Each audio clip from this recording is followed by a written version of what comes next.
Era una noche cualquiera, una de esas en las que la rutina se vuelve cómoda y hasta un poco aburrida. El protagonista, Alejandro, estaba sentado en el sofá con Tina, su novia desde hacía meses. La película en la pantalla apenas lograba distraerlo del nudo que sentía en el estómago desde hacía días, aunque él no lograba identificar por qué. Ella estaba enfrente, cómoda, riendo de vez en cuando y acariciando su cabello. Pero entonces, el sonido del teléfono rompió la calma. No era el suyo. Tina agarró su teléfono con rapidez. Una reacción tan automática que Alejandro no pudo evitar fijarse en la pantalla. Un nombre le llamó la atención, un contacto guardado como esposo. El mensaje decía: "Los niños te extrañan". El frío se le metió hasta los huesos. Alejandro trató de convencerse a sí mismo de que no era asunto suyo, de que tal vez era una broma o un malentendido. Pero la manera en que Tina apretó el teléfono y cómo sus dedos temblaban le dijo todo lo contrario. La conversación posterior fue tensa, llena de silencios que se sentían como cuchillos. Tina, con la voz apenas un susurro, confesó que estaba casada, que tenía hijos, que durante todo ese tiempo su relación con Alejandro había sido solo una escapatoria, un paréntesis dentro de una vida que él desconocía. El mundo de Alejandro se desmoronó en pedazos. No solo había perdido a Tina, sino que también se vio enfrentado a un vacío profundo, una traición que sangraba sin parar. Pero en el fondo, algo más oscuro comenzó a crecer. Una inquietud profunda que lo llevó a hacer algo que jamás imaginó. Contactó al esposo. No con ánimo de causar daño, sino para contarle la verdad, para soltar esa carga que le quemaba las entrañas. Lo que vino después fue una pesadilla que se extendió más allá de las palabras. El divorcio, la pérdida familiar y una cadena de eventos que atraparon a Alejandro en un torbellino emocional y psicológico, donde la línea entre la realidad y la oscuridad empezó a borrarse. Después de aquella noche, Alejandro no pudo dormir. El mensaje, "los niños te extrañan", se repetía en su mente como un eco macabro, una frase que pesaba más que cualquier palabra de mentira.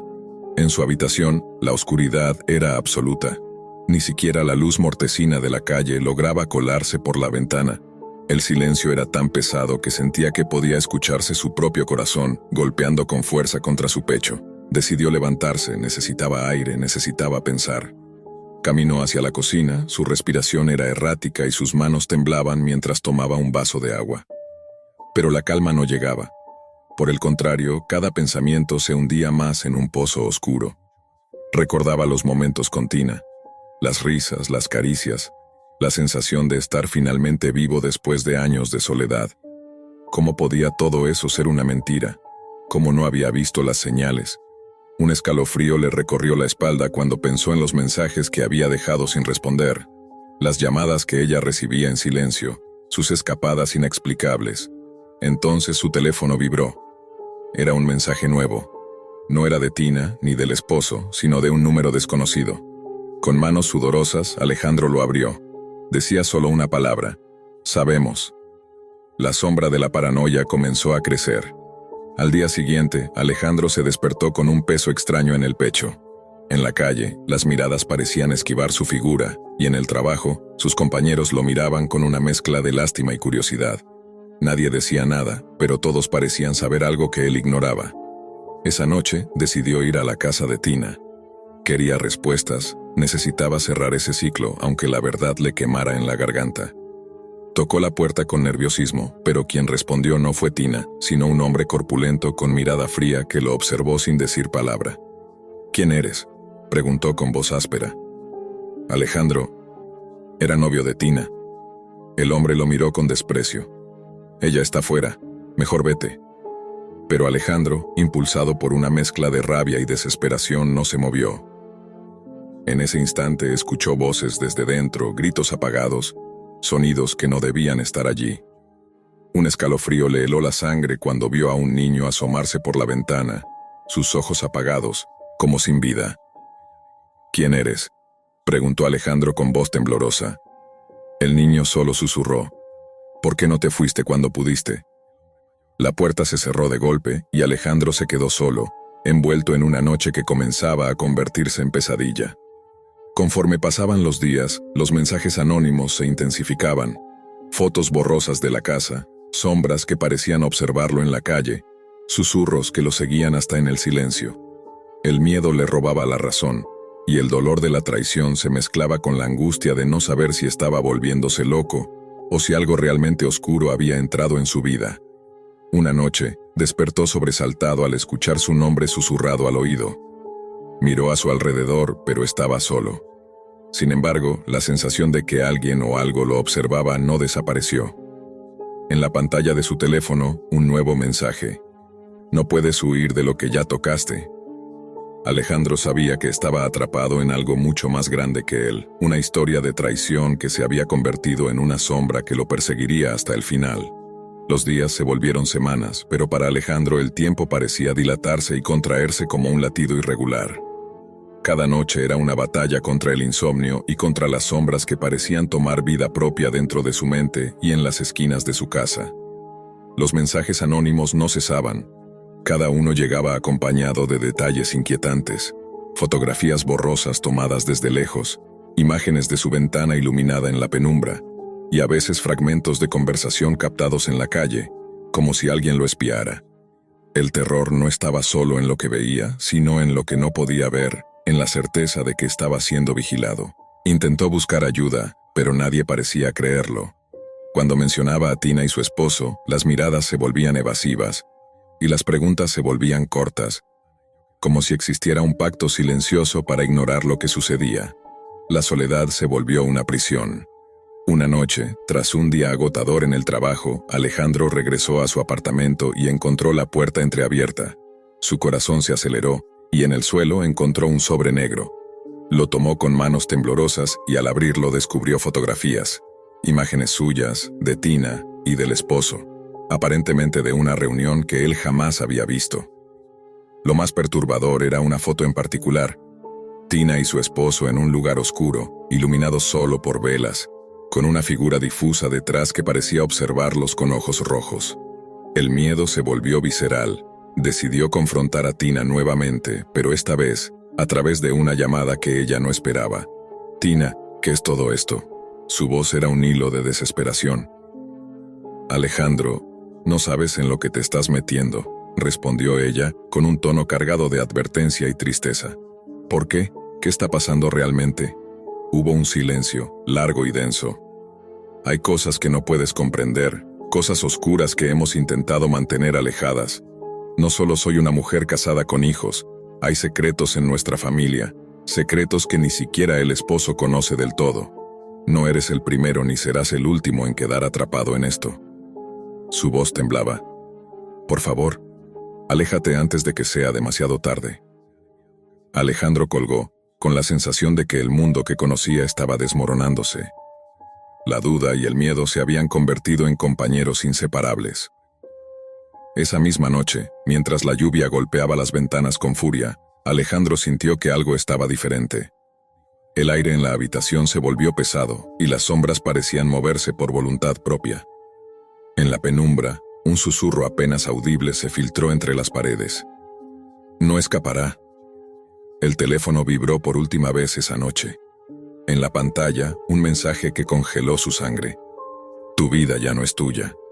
El terror se había convertido en una presencia tangible, una fuerza invisible que acechaba cada rincón, borrando la línea entre la realidad y la locura.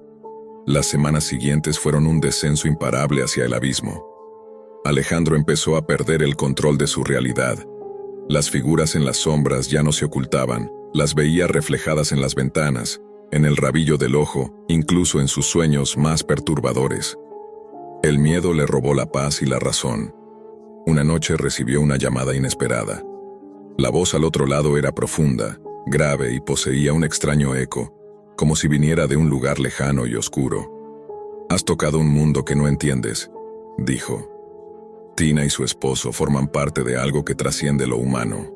La traición que viviste no fue solo entre personas, sino contra fuerzas que guardan secretos que nadie debe revelar».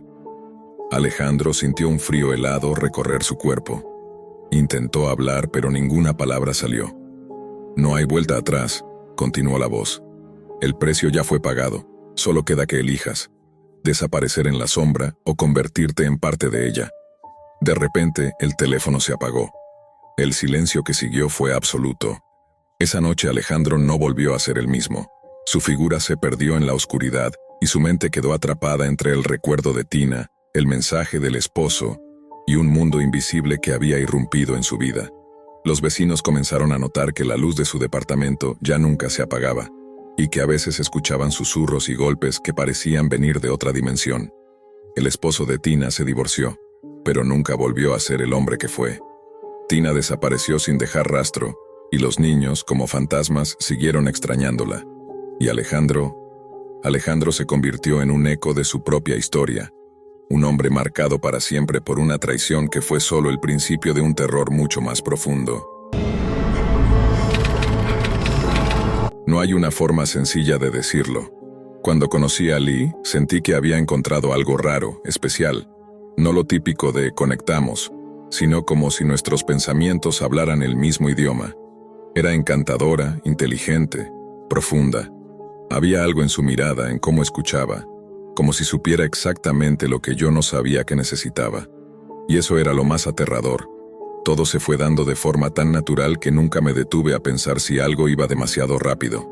Planes de viaje, conversaciones sobre mudarnos juntos, hasta imaginamos cómo sería tener un perro. Lo sé, suena a cuento romántico, pero como todo buen cuento, tenía su sombra. Una noche cualquiera, de esas en las que no esperas nada especial, Lee me pidió que habláramos. Su tono era más bajo, más frío, aunque trató de sonreír. Dijo que necesitaba ser honesta conmigo. Al principio pensé que era algo menor, quizás un secreto del pasado, una inseguridad, pero me dijo que había estado viéndose con su ex, que no fue nada serio, que fue una despedida emocional, que necesitaba cerrar ese ciclo y no sabía cómo decirme. La frase me cayó como plomo, no significa nada, ya no siento nada por él, pero mientras hablaba, algo en su rostro se rompía, no era tristeza, era otra cosa, como si temiera que yo supiera demasiado. Intenté mantener la calma, quise entender, le hice preguntas, pero sus respuestas eran fragmentadas, incoherentes. Se contradecía, luego se callaba. Una parte de mí pensó que estaba mintiendo, la otra que había algo mucho más oscuro detrás, algo que ni ella misma podía admitir. Después de esa noche, nada volvió a sentirse real. Las fotos que habíamos tomado juntos desaparecieron de su perfil, pero las de su ex seguían ahí, escondidas, etiquetadas sin nombre. A veces la veía escribiendo y borrando mensajes. Cuando preguntaba, me decía que era trabajo, o su madre. Una noche, mientras dormíamos juntos, juraría que murmuró su nombre. Pero cuando la confronté, me dijo que lo había soñado, y que en el sueño, él estaba muerto. Eso me heló la sangre, no por celos, sino por el modo en que lo dijo. Como si hablara de alguien que no debería volver. Como si no fuera un sueño, sino un presagio. Poco a poco comencé a notar cosas. Su habitación tenía un cajón que nunca me dejaba abrir. Había una carta quemada en la basura escrita con una letra diferente. Su teléfono recibía llamadas en la madrugada, pero siempre decía que era un error. Una madrugada me desperté con la sensación de que alguien más estaba en el apartamento. El aire estaba helado. Le dormía, pero murmuraba como antes, solo que esta vez repetía algo. Te dije que no lo traigas aquí. No debía volver. No debía volver. Y entonces lo sentí. Algo, o alguien, de pie en la esquina del cuarto, observando. Silencioso. Pensé que era mi mente jugándome una mala pasada, pero cuando encendí la luz, Lee estaba despierta, sentada en la cama, viéndome como si fuera un extraño. Me dijo que tenía que contarme todo, que su ex no era solo un ex, que no terminó con él como una relación normal, que hubo un accidente, que hubo promesas rotas, que hubo una culpa tan grande que la había seguido, que lo había visto después de muerto y que de alguna manera lo había traído de vuelta. Aquella noche no volví a dormir. Lee se volvió a acostar como si nada, pero yo no podía quitarme de la cabeza esas palabras. Lo vi después de muerto. ¿Qué significaba eso exactamente? ¿Un delirio de culpa? ¿Un sueño simbólico? ¿O de verdad estaba hablando de algo más literal? Los días siguientes fueron extraños, no por eventos espectaculares, sino por lo que sentí al estar cerca de ella. Era como si algo en el ambiente se hubiera desplazado unos milímetros. Todo parecía igual, pero ya no era igual. Como entrar a tu casa y oler algo diferente, sutil pero constante, sin poder identificar de dónde viene. Intenté convencerme de que eran paranoias mías, que la decepción por lo del ex me estaba afectando más de lo que pensaba, que todo tenía una explicación racional. Pero entonces comenzaron los detalles imposibles. Una mañana, al irme al trabajo, noté en el parabrisas de mi auto una especie de mancha. No era suciedad, era una huella, una palma marcada con lo que parecía tierra, pero al pasar el dedo, era ceniza. No le di importancia, hasta que me ocurrió por segunda vez, y luego una tercera. Siempre la misma marca, siempre en la misma posición, como si alguien hubiera apoyado su mano para observarme. A veces, cuando iba al apartamento de Lee, sentía frío en lugares donde no debería haberlo. Su sala tenía una corriente helada cerca del espejo. Ese espejo enorme que siempre cubría con una manta cuando nos íbamos a dormir. Decía que la luz del pasillo se reflejaba molesta. Pero una madrugada me levanté a tomar agua y noté que la manta había caído. Me detuve, me miré, y vi algo más reflejado detrás de mí. Un hombre, parado a espaldas mías, inmóvil, alto, borroso. Cuando giré no había nadie, pero el frío seguía allí. Comencé a investigar sin que Lee lo supiera. Pregunté a un amigo que sabía de psicología, intentando buscar señales de algún trastorno. Me dijo que podía ser un trauma no resuelto, incluso una forma de manifestación de culpa. Pero cuando le conté lo del hombre en el espejo, su expresión cambió. Me preguntó, ¿ese ex de Lee está vivo? No supe qué responder. Ella nunca me lo dijo directamente, solo que se habían visto, que era parte del pasado, que ya no sentía nada. Pero también dijo que lo había visto después de muerto. Esa misma noche, decidí ir más allá. Mientras Lee dormía, abrí el cajón que siempre mantenía cerrado con llave. Logré forzar la cerradura con una vieja tarjeta plástica. Adentro había cosas que me revolvieron el estómago. Una caja con fotos de ella y un hombre que no era yo. Velas negras gastadas. Un frasco con lo que parecía cabello humano. Una pequeña libreta con símbolos extraños y anotaciones escritas con una tinta seca color rojo. Y al fondo, una urna pequeña de cerámica, rota en un costado. Estaba vacía. O eso creí, hasta que la volví a colocar y un rastro de ceniza gris se deslizó desde el fondo del cajón. No entendía nada, pero sabía que estaba en peligro, y que no se trataba solo de una expareja que había regresado. Era algo más, algo que nunca se fue. La casa comenzó a cambiar. Luces que titilaban, sombras que cruzaban el pasillo, ruidos sordos en la madrugada. La voz de Lee hablando sola desde el baño con la puerta cerrada. Un día llegué más temprano de lo previsto y la escuché decir, no fue mi culpa, no quise traerlo de vuelta. No era esto lo que debía pasar. Cuando abrí la puerta estaba llorando, sola frente al espejo empañado, sus dedos manchados con una ceniza que parecía surgir del lavabo como si alguien, o algo, lo usara desde el otro lado. Ya no era paranoia, ya no eran celos, esto era otra cosa. Y yo, por alguna razón, estaba dentro del pacto, dentro de algo mucho más oscuro de lo que jamás imaginé. Después de aquella noche, la noche de las cenizas sobre mi piel, algo dentro de mí se quebró. No solo era miedo, era una certeza desagradable. Esto no era solo una historia de desamor, ni siquiera de traición. Era algo mucho más profundo, algo que me había escogido sin mi permiso. Decidí que necesitaba respuestas. Ya no podía seguir preguntándome en silencio. Así que por primera vez, enfrenté a Lee sin rodeos. Le mostré la urna rota, la libreta con símbolos, y le pregunté, ¿quién era él? ¿Qué hiciste? Se quedó callada, no negó nada. Solo se sentó en el sofá, abrazando sus rodillas como una niña asustada. Me miró con los ojos vidriosos y dijo, no lo hice por amor, lo hice por culpa. Contó todo, lo que nunca quiso decirme. Su ex no era un hombre común. Según sus palabras, no murió en paz. Fue un accidente. Pero no fue solo eso. Discutieron. Él se fue de casa, borracho, en medio de una tormenta. Chocó. Murió solo, atrapado entre los hierros del coche, con el celular en la mano. Había estado llamándola antes del impacto, y ella no contestó. Ese fue el principio del fin para ella. La culpa se convirtió en un agujero que no podía llenar. Durante meses, no podía dormir, no podía comer. Soñaba con él.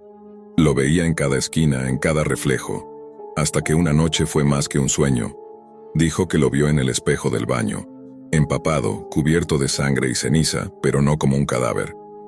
Estaba de pie, respiraba, sus ojos la miraban, acusándola, y entonces desapareció. Desesperada, buscó formas de pedir perdón, de cerrar el ciclo.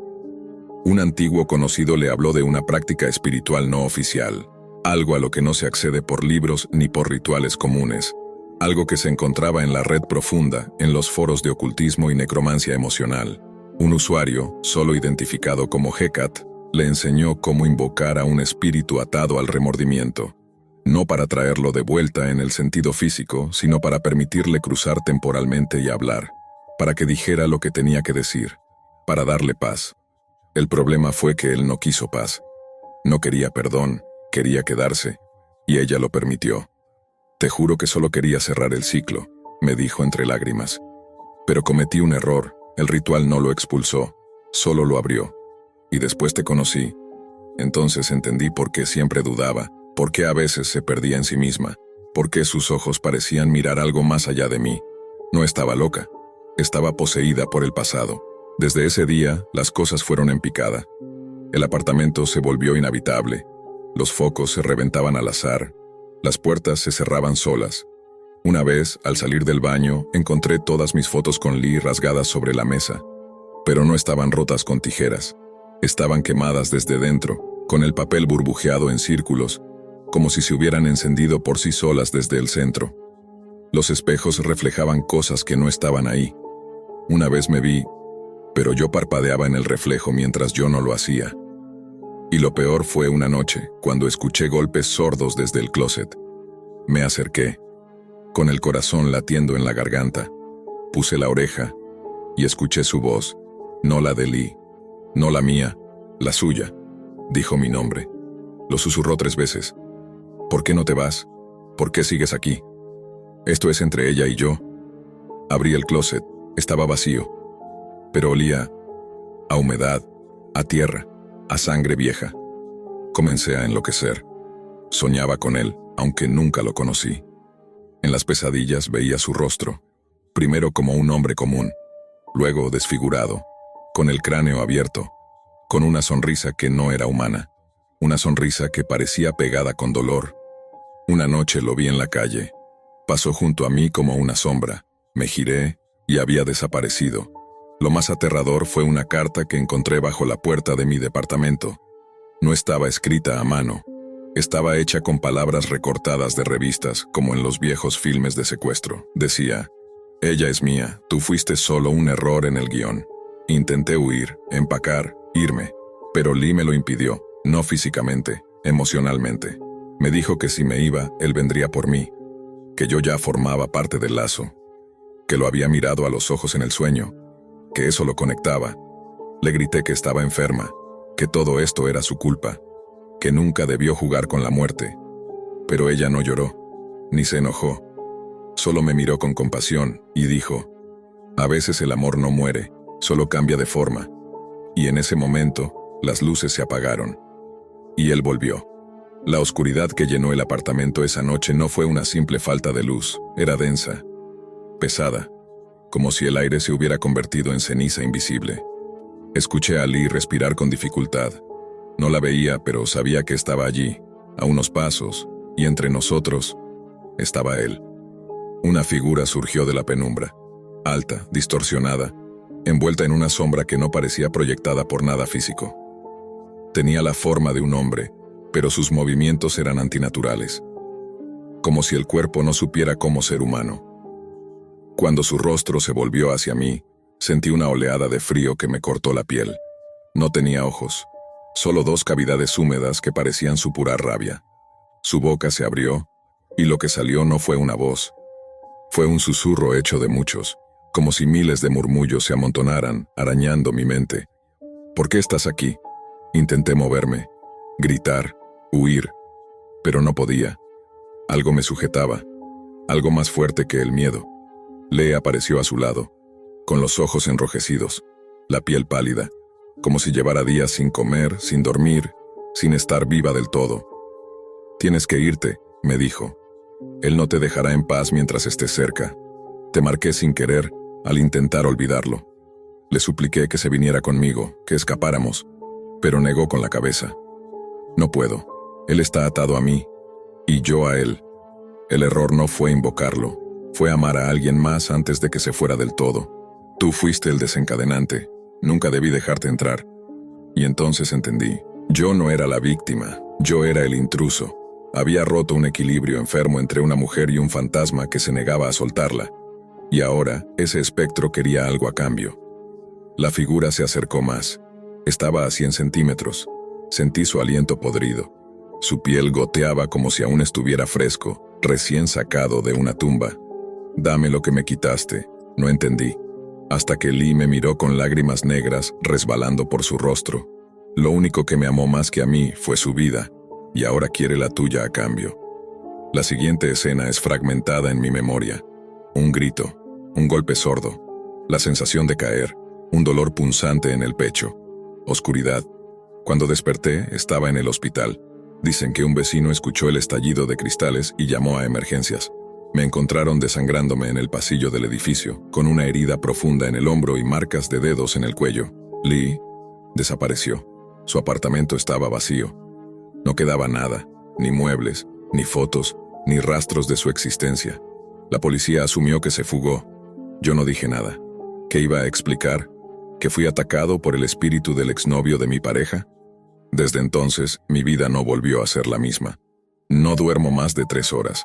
Sigo viendo su silueta en los reflejos. Escucho su voz al fondo de mis llamadas. A veces despierto con la misma marca de ceniza en mi pecho. Una mano extendida, como reclamando. El amor puede ser un lugar cálido, sí, pero también puede ser una prisión con barrotes invisibles.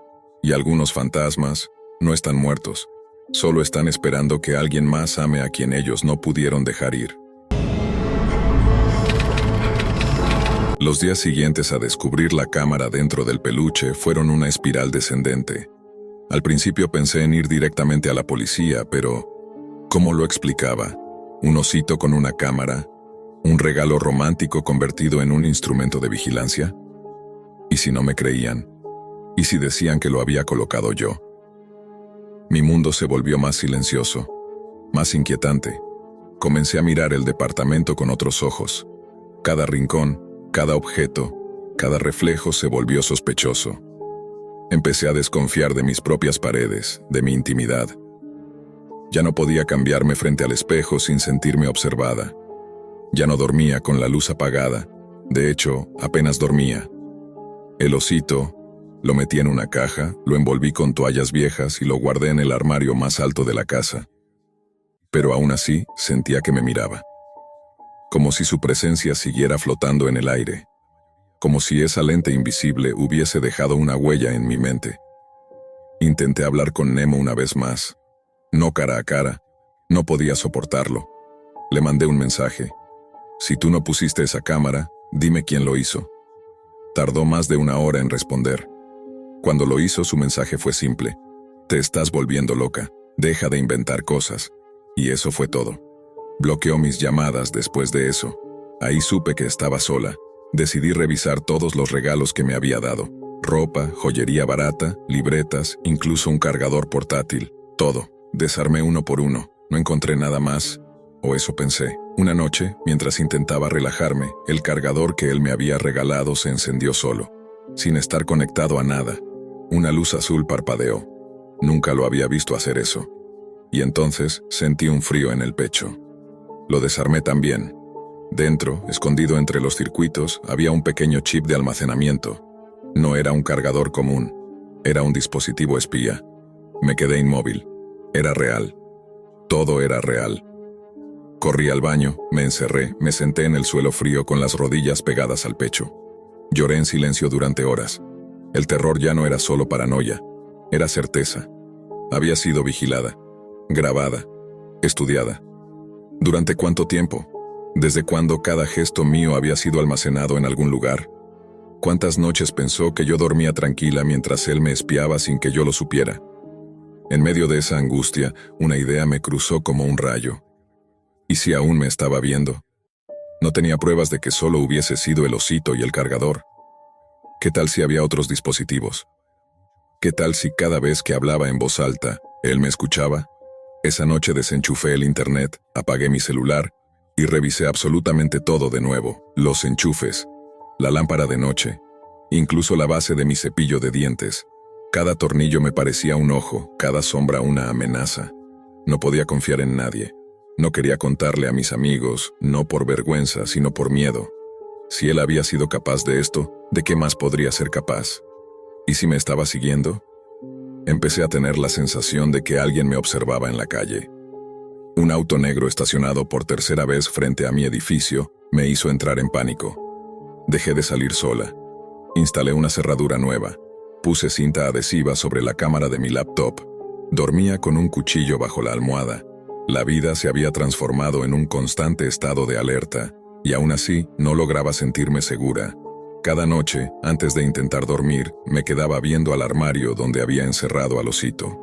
Imaginaba que su pequeña cámara aún funcionaba, que tal vez alguien del otro lado de la señal aún me miraba. Tal vez Nemo, tal vez alguien más. A veces, el verdadero horror no grita, susurra.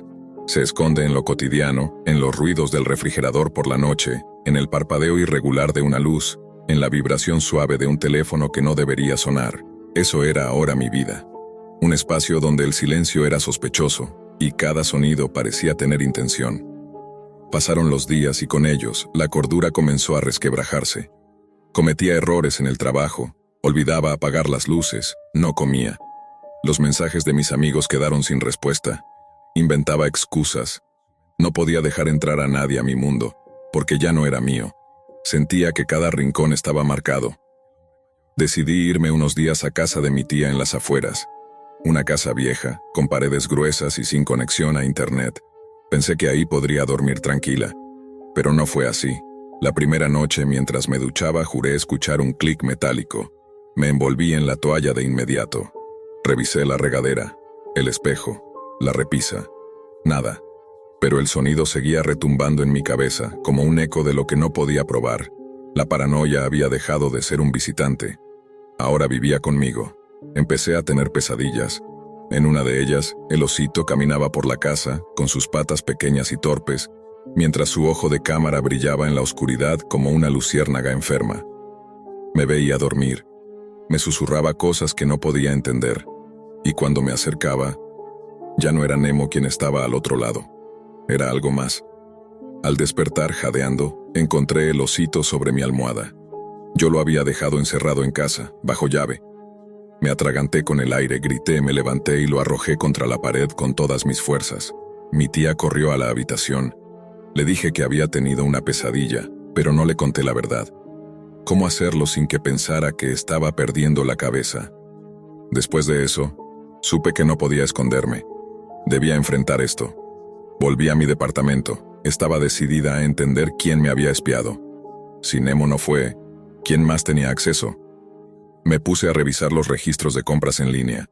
Revisé el modelo de la cámara escondida dentro del osito. Después de mucho indagar, supe que era un modelo especializado, difícil de conseguir. Uno que solo se vendía en páginas ocultas o mercados restringidos. Empecé a sumergirme en foros anónimos, páginas oscuras, hilos de usuarios que hablaban de vigilancia doméstica, cámaras ocultas, micrófonos fantasmas. Lo que descubrí me heló la sangre. Había redes enteras dedicadas a compartir grabaciones privadas captadas desde dispositivos escondidos. No pornografía tradicional, no, espionaje doméstico, vidas robadas, mujeres cambiándose de ropa, llorando en sus habitaciones, hablando solas, captadas por peluches, por relojes, por enchufes falsos.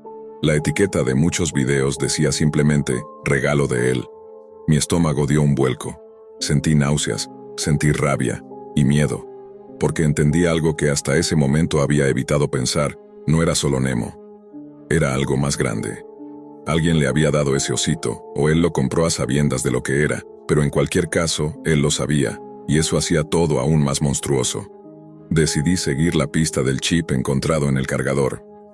Con la ayuda de un técnico que no preguntó mucho, logré acceder a algunos archivos encriptados. La mayoría estaban dañados, pero uno se abrió. Era un video.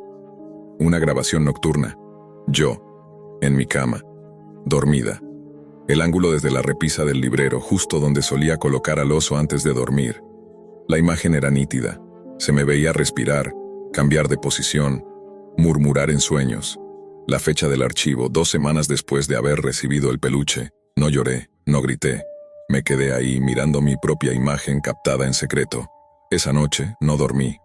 Empaqué todas mis cosas, todo, cada objeto que había recibido en los últimos meses. Los tiré, o los quemé, incluido el osito.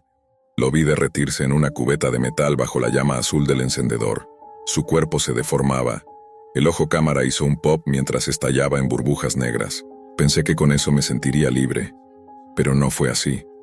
El daño ya estaba hecho. Me había convertido en una mujer dividida, la que una vez vivió confiada, y la que ya no podía cerrar los ojos sin dudar si estaba sola de verdad. Pasaron los días, luego las semanas. Poco a poco, traté de recuperar algo parecido a una rutina.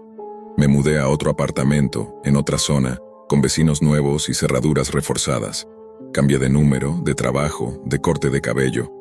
Intentaba convencerme de que, al cambiar todo lo externo, lo interno también sanaría. Pero hay cicatrices que no se ven al espejo. Una tarde recibí una llamada desde un número desconocido. No contesté. Luego llegó un correo electrónico. No tenía texto, solo un archivo adjunto. Era una captura de pantalla, de mí, sentada en mi nuevo departamento. Mismo sillón, mis mismas manos cruzadas sobre las piernas. La imagen estaba tomada desde arriba, desde algún punto invisible en mi propio hogar. No grité, solo me quedé inmóvil.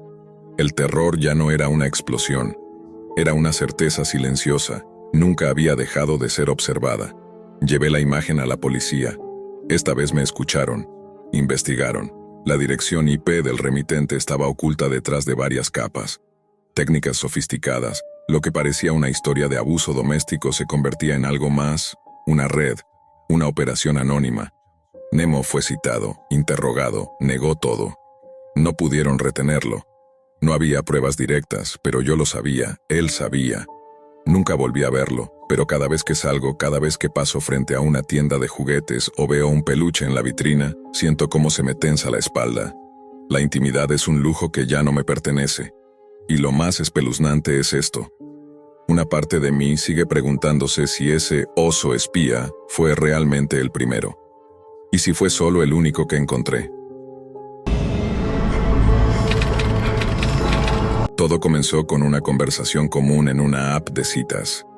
Intercambiaron saludos, bromas ligeras, algunas preguntas personales. Pero había algo en Sam que la hacía sentir cómoda, escuchada, incluso especial.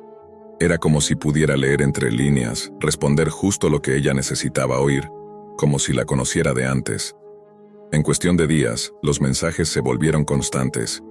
Cada mañana, él le escribía primero. Cada noche se despedía con algo dulce. Era atento sin parecer insistente. Cuando hablaron por teléfono, su voz era tranquila, pausada, casi hipnótica.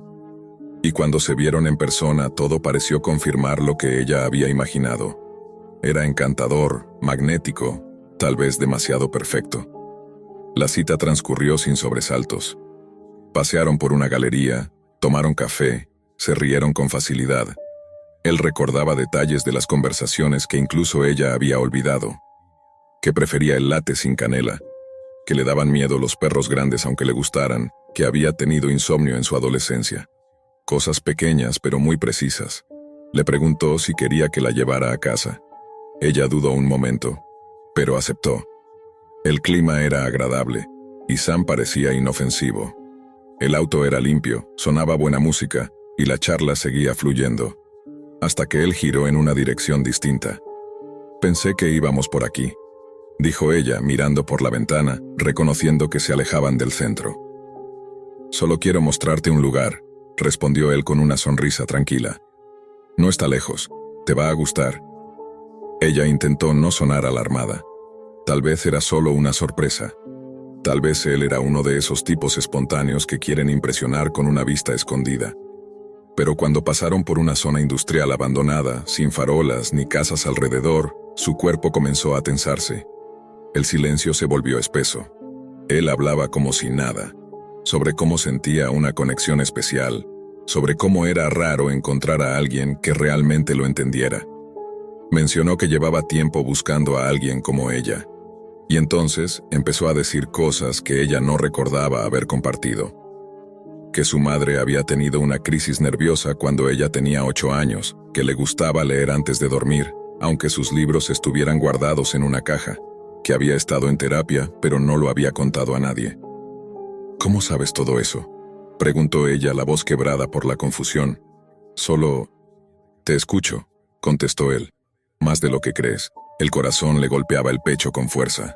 Fingió revisar su teléfono buscando cobertura, pero no tenía señal.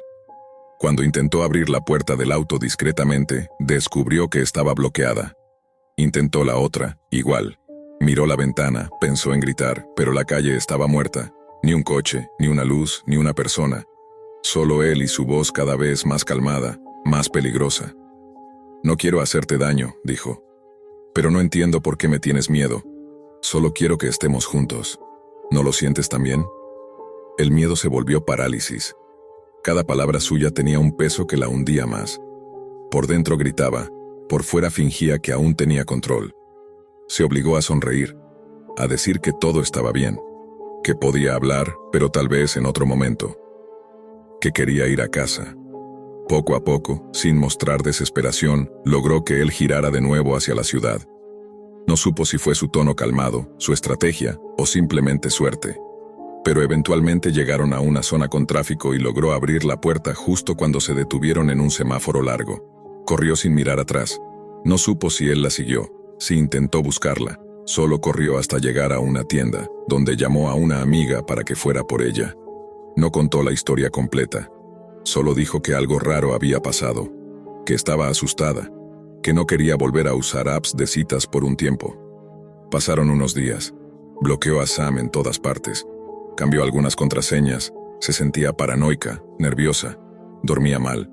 Pero pensó que, al menos, había salido ilesa.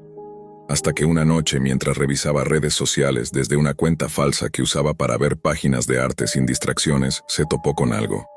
Una cuenta que no conocía compartía fotografías. Fotografías de ella. Una sentada en la banca de un parque al que había ido sola 2 días antes. Otra saliendo del gimnasio. Una más caminando por la calle con una bolsa de pan. Todas tomadas a distancia. Ninguna subida por ella. Ninguna con su permiso. Sintió un frío en el estómago. No había vuelto a ver a Sam desde aquella noche. Pero las fotos tenían fechas recientes. Algunas de esas salidas no las había mencionado a nadie. Nadie sabía que había ido. Nadie, excepto él. Y en cada imagen, un título. Ella no lo sabe, pero somos parte del mismo destino. No podía moverse. Miraba la pantalla de su celular con las manos heladas. El perfil desde donde se habían subido las fotos no tenía nombre ni seguidores. Las publicaciones no permitían comentarios. Todo parecía diseñado para que solo ella lo viera. Como si fuera una galería privada de su vida cotidiana, tomada sin su conocimiento. Cada imagen era una confirmación. Él había seguido observándola. Esa noche no durmió. No por miedo a una pesadilla, sino porque la realidad ya se había convertido en una. Cambió su rutina. Dejó de ir sola al gimnasio. Evitó lugares públicos. Cerró las cortinas incluso de día. Su cuerpo comenzó a vivir en alerta constante. Sentía que alguien la observaba en la fila del supermercado, en el reflejo de las ventanas, detrás de cualquier coche estacionado. No era una paranoia sin fundamento. Sabía que había alguien ahí afuera que no solo la conocía, sino que la estudiaba. Intentó denunciar. Fue a la policía, llevó capturas de las fotos, explicó lo sucedido. Pero todo lo que obtuvo fueron encogidas de hombros. No hay amenazas explícitas, la cuenta no tiene nombre, no hay pruebas de acoso físico. Quizá fue un malentendido. Le sugirieron bloquear y no interactuar, como si ignorarlo hiciera que desapareciera, como si cerrar los ojos hiciera que el monstruo no estuviera frente a ella. Pero lo estaba. Pasó una semana sin nuevas fotos. Comenzó a pensar que tal vez había sido solo un impulso enfermo de Sam, un acto de control que ya no tendría continuación. Y entonces, justo cuando empezó a relajarse, apareció un sobre bajo la puerta de su apartamento, sin remitente. Adentro, una sola fotografía impresa, en blanco y negro. Ella dormida, su espalda descubierta por la sábana, su respiración visible en la imagen. Era una fotografía tomada desde dentro de su habitación, desde el ángulo exacto en que se encontraba su armario. El grito que salió de su garganta no lo reconoció como suyo. Corrió por el apartamento. Revisó puertas, ventanas, cerraduras, rejillas de ventilación. Se atrincheró en el baño con el teléfono en la mano, temblando mientras marcaba al único número que en ese momento podía responderle: su padre. Después de eso, no volvió a dormir sola. Se mudó temporalmente a casa de sus padres. Dejó el trabajo remoto, cerró sus redes, instaló cámaras, consultó con psicólogos, abogados, expertos en ciberseguridad. Todos le ofrecían explicaciones técnicas, pero ninguna respuesta concreta. Cambiar contraseñas, formatear dispositivos, revisar si su teléfono había sido clonado. Todo sonaba a medida preventiva, pero nada le garantizaba estar a salvo de él. Porque Sam no era un acosador cualquiera. Había algo más, algo que no encajaba con los patrones habituales. Sabía cosas que nunca estuvieron escritas, cosas que solo ella recordaba. Y eso era lo más aterrador. Una noche, revisando su correo electrónico antiguo, encontró un mensaje no leído con fecha anterior a que se conocieran. El asunto decía: no estás sola. El remitente era una cuenta con números y letras aleatorios. El contenido del mensaje era breve.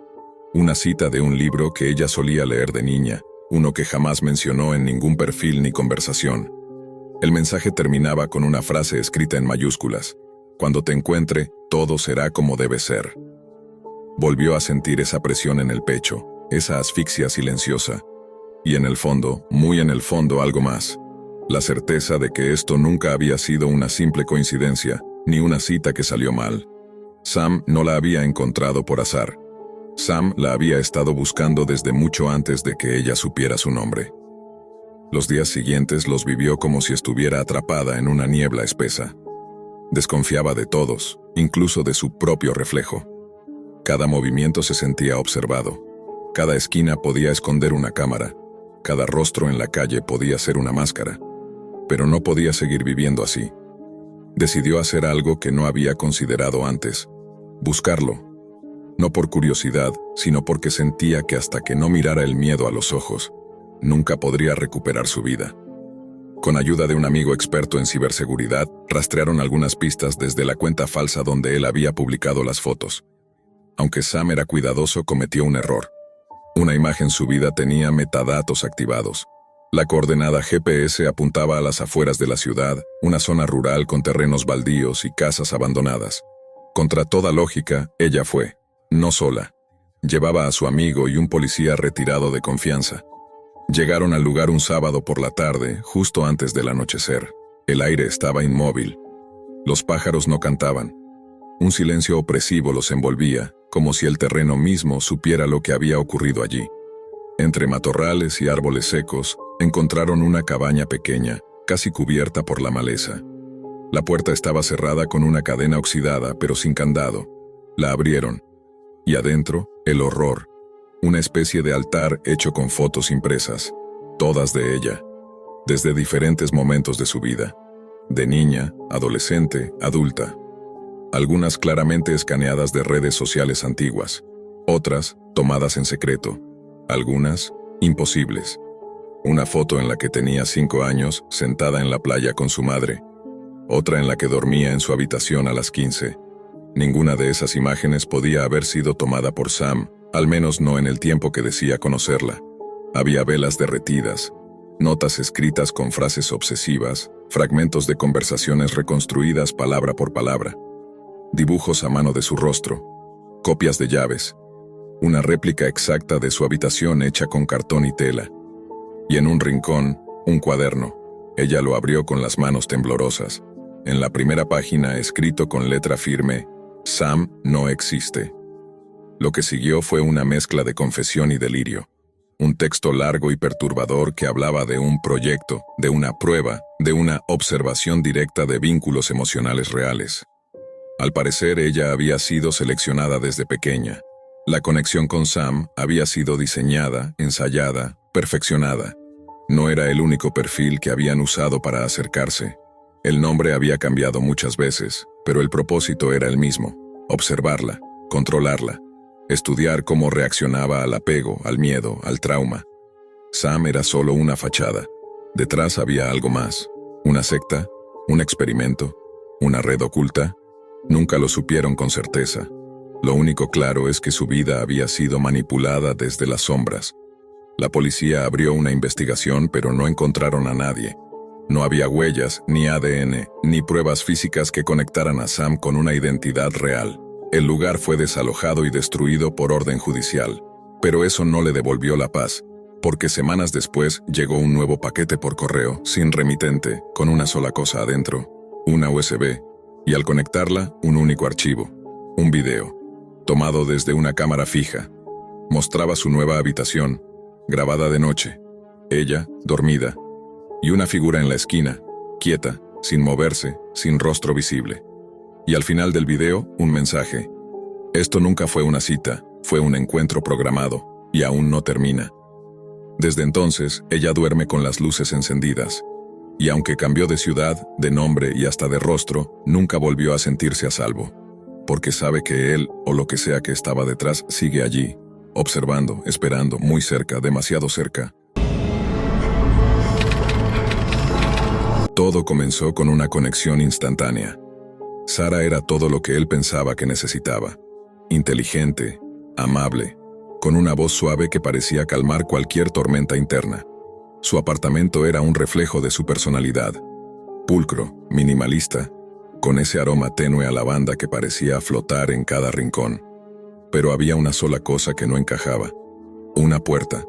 Al fondo del pasillo, justo frente a la habitación principal. Una puerta blanca, sin decoraciones, con una cerradura gruesa y antigua que siempre estaba cerrada. Cuando él preguntó por primera vez, Sara sonrió con naturalidad. Esa es solo un trastero. Está lleno de cosas viejas, ni vale la pena abrirla. Un día me pondré a ordenar. No insistió. No en ese momento. Al fin y al cabo, todos tienen su caos escondido. Con el tiempo, la relación se volvió más intensa. Ella era atenta, a veces demasiado.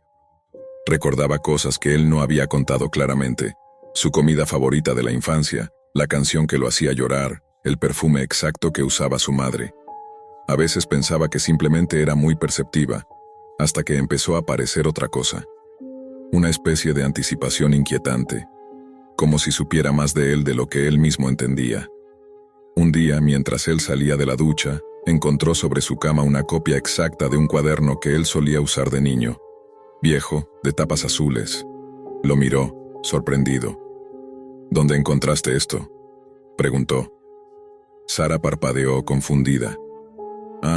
Pensé que era tuyo. Estaba entre mis cajas. Quizás lo traje sin darme cuenta. Pero él sabía que no. Ese cuaderno había desaparecido cuando tenía 12 años, y lo que estaba sobre su cama era el mismo. Con su nombre garabateado con marcador en la esquina. Las dudas crecieron. Empezó a notar pequeños detalles. Una caja cerrada bajo la cama con candado, su ropa planchada incluso antes de pedírselo, el teléfono de Sara sin notificaciones nunca, pero con la batería siempre baja. Dormía con el celular debajo de la almohada. Nunca lo dejaba descuidado. Y cada vez que él iba a salir, ella parecía más nerviosa, como si calculara cada una de sus salidas. Pero fue una noche en la que ella dijo tener una cena de trabajo que todo cambió. Él no debía estar allí, pero el olvido de una carpeta lo hizo regresar al apartamento sin anunciarse. Abrió la puerta, entró en silencio. Todo estaba en orden, demasiado en orden. Y la puerta del fondo no estaba cerrada. La cerradura colgaba, abierta, como si alguien hubiera entrado o salido con prisa. Era la primera vez que la veía sin llave. Su corazón comenzó a latir con fuerza. Caminó hacia ella con una mezcla de ansiedad y temor. Dudó. ¿Y si era solo un almacén, como decía? ¿Y si estaba violando su privacidad? Pero algo más fuerte que la lógica lo empujó. Giró la perilla. La puerta se abrió con un suave crujido. El interior estaba oscuro, pero no frío. Lo que sí estaba, era detenido. El tiempo, la energía del lugar, el olor a polvo encerrado. Dentro, una habitación completamente decorada. Una cama individual, una cómoda con peluches, una lámpara de noche con forma de mariposa. Y en la pared, una gran fotografía enmarcada. Sara, más joven, adolescentemente joven, sonriendo con una expresión que no había visto antes, una mezcla de fragilidad y obsesión. Debajo de la foto, una pequeña mesa de escritorio. Sobre ella, un diario.